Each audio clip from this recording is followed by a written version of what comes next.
ब्रह्मा जी को चतुश्लोकी का उपदेश करके श्रीमन नारायण भगवान अंतर ध्यान हो गए। ब्रह्मा जी ने उसका मनन किया, वही चतुश्लोकी भागवत को मनन किया, चिंतन किया, और उसी चतुश्लोकी भागवत का दिव्य ज्ञान अपने पुत्र नारद जी को प्रदान किया। नारद जी भी उनके पुत्र हैं, नारद जी के पिता ब्रह्मा ही हैं।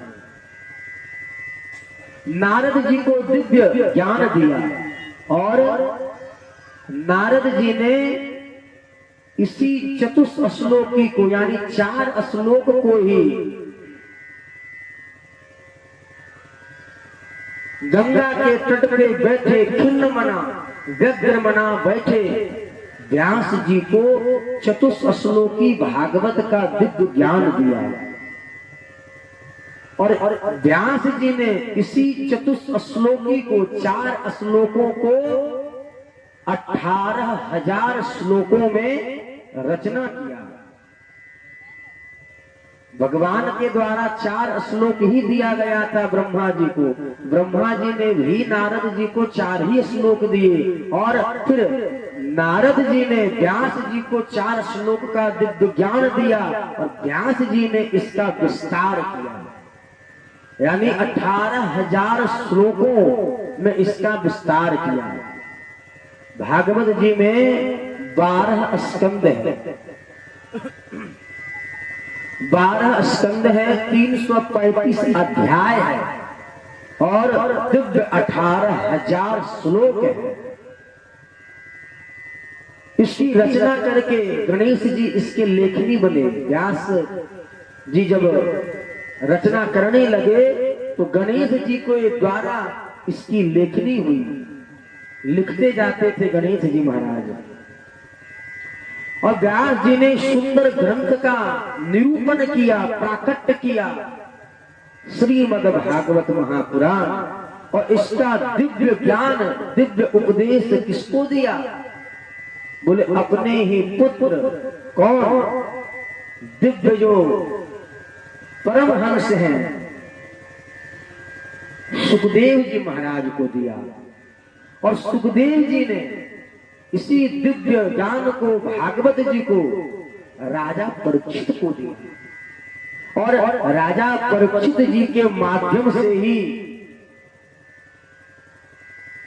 सूत जी, शौनक जी का श्रवण किया और उन्हीं ऋषि मुनियों के द्वारा, गुरु शिष्य परंपरा के द्वारा आज हम सबों के बीच में ये श्रीमद् भागवत पतित पावनी ज्ञान गंगा हम सबों के बीच में उपस्थित है, जिनका आश्रय लेकर के बड़े से बड़े पापी भी मुक्त हो गए हैं, जिनका आश्रय लेकर के धुंधकारी जैसा प्रेत योनि को प्राप्त हुआ। प्रेत योनि से भी धुंधकारी इसी भागवत की शरण ग्रहण करके मुक्त हो गया। ऐसी है ये भागवत कथा। सर्वप्रथम श्रीमन नारायण की शाखा से जब ये दिव्य भागवत रूपी फल वहां से जब गिरा तो ब्रह्मा जी के झोली में आकर के अटका, यानी ब्रह्मा जी ने इसे संभाला, इसका स्वाद चखा और स्वाद चखने के बाद इस दिव्य भागवत जी को अपने पुत्र नारद जी को इसका स्वाद दिया।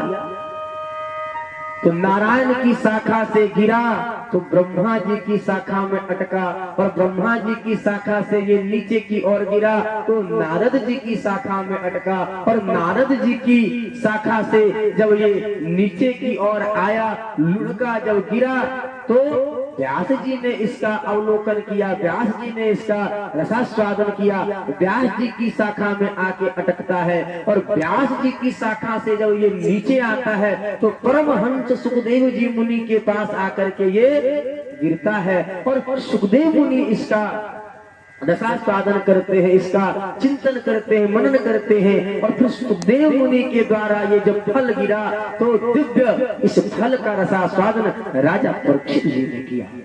और राजा परीक्षित जी के माध्यम से अनेक संतों ने इसका श्रवण किया। और उन्हीं गुरु शिष्य परंपरा के द्वारा आज हम सबों के बीच में ये श्रीमद् भागवत महापुराण प्राकट्य है। इसका हम सब अवलोकन कर पा रहे हैं, दर्शन कर पा रहे हैं। जब भगवान इस धराधाम को छोड़ करके जाने लगे तो उद्धव जी ने कहा कि महाराज आगे कलयुग आने वाला है, जिसमें आपके भक्त विह्वल हो जाएंगे। किसके सहारे रहेंगे? कोई तो ऐसा उपाय, कोई तो ऐसा साधन बता के जाओ आप, क्योंकि कलयुग में सभी मनुष्य मंद बुद्धि के हो जाएंगे, आलसी हो जाएंगे, दुराचारी हो जाएंगे, दुष्ट आत्मा हो जाएंगे। उनका कर्म, उनका स्वभाव, उनका व्यवहार, उनका रहन, उनका सहन सब बिगड़ जाएगा। तो इसमें जो आपके भक्त होंगे वो किसकी शरण ग्रहण करेंगे, किसके आश्रय रहेंगे? तो भगवान ने कहा कि हे उद्धव, मैं कहीं नहीं जा रहा हूं, मैं आज से दिव्य भागवत में प्रवेश कर रहा हूं। तेने अंगवांगमयी मूर्ति प्रत्यक्षाम वर्तते हरि। तो ये भैया जो भागवत जी की पुस्तक है ना, ये जो ग्रंथ है ना, ये साक्षात शब्दमयी भगवान श्री कृष्ण ही है। एक एक अक्षर भगवान कृष्ण के स्वरूप का है। एक एक अक्षर में भगवान श्री कृष्ण समाहित है।